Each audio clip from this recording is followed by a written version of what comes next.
The grave will not hide humanity from the justice of God. There is going to be a resurrection of the just and the unjust.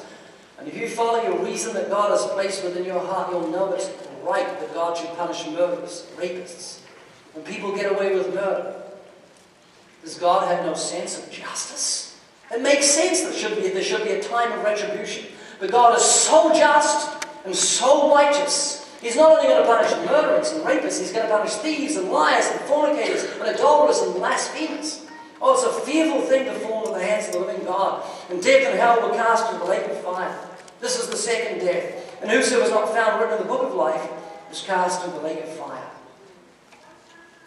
Revelation 20, verse 15. Sorry if I gave you the wrong one. That's just said if you've got your Bible and following along. And you were. Imagine you're walking through Los Angeles and you look up and you see, oh, you're opening a new building. It must be a 60-story building, a big glass one. And you say, oh, they're testing the elevator. And you watch the elevator come down, 59, 58, 57. And you think, oh, wonderful. And you look down the bottom of the elevator and there's a 14-inch gap and two little children have crawled in and they're playing in the sand with their toys. And you think those kids are going to be crushed. You're horrified and motivated by compassion and filled with a zeal. You're raised with every ounce of energy of God. You reach in to pull them out and you say, they seem to be enjoying themselves. I won't disturb them. Or you say, don't know those kids, complete strangers. What ludicrous thoughts. And yet that are probably the most common reasons we don't share our faith. God's wrath abides upon the sinner. Jesus warned it will be so thorough on the day of judgment, it will grind to powder. When you grind something to powder, you do a thorough job. Nothing's left. And God will judge right down to the thoughts and intents and the idle words that every man and woman speak. It'll be that thorough. And yet we don't witness to people because we say, oh, my neighbors are so happy. And the reason we have that philosophy, and I think they won't be interested in the gospel, is because we have an erroneous gospel. When we preach a gospel of Jesus will make you happy, we're preaching a false gospel. Think about it. When you become a Christian, you don't find happiness. I didn't. I was happy before I was a Christian. Jeremiah 12:1, why are so happy who deal treacherously?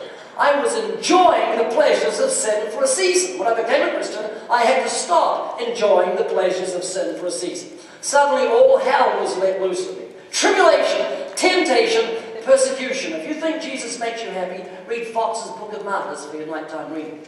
Or study the fate of the apostles. 11 of them were murdered for their faith. Jesus is not a Savior to make us happy. He's a Savior to make us righteous in the sight of a holy God. That's why we come to Jesus. Not to find happiness and fill a God-shaped vacuum in our heart, but to be made righteous, to escape the wrath that's to come. And the second reason we don't share our faith is, oh, I don't know those people. Well, get to know them. I believe in relationship evangelism, friendship evangelism. When I meet a sinner, I build a relationship with him for maybe 1-2 minutes before I share the gospel with him. You know why I do that? Because he could die that night. Okay? It's as simple as that. You know who the hardest people for me to witness to? Relations. My mom. Talk about the fear of man. I have the fear of mom. Really, I'd rather preach to 1,000 angry, machete-wielding atheists than witness to my mom. It's easier to witness to a stranger. Why? Because if I upset my mother, I lose a relationship with the most precious person. So I am terrified of witnessing an atheist or some stranger. If I upset him, who cares? Won't see him again. So why on earth would I want to build more relationships with people and make it harder on myself? It's a crazy thought. It's actually a cop-out. So if you want to build relationships with people, take 2 or 3 minutes. You know how to build relationships with someone? I'm an In-N-Out burger. Seriously, you've got a friend for life. Meet a stranger, say, how you doing? Are you hungry? I'll buy you a hamburger. Whoa, you've got a relationship. Didn't take 2 years. Took 2 minutes. So, I want to make time for that video clip. So, 3 keys to getting on 5.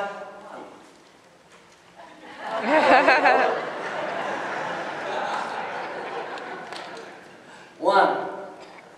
Faith in God's promise. If we believe those promises, exceeding great and precious promises that are more desired than gold, we'll have joy unspeakable. The joy that will be our strength, will always be abounding in the work of the Lord. Second key is love for God. Seeing the cross, our perfect love will cast out fear. And the third key to getting on fire for God is compassion for the unsaved. Calm is with, passive is suffer.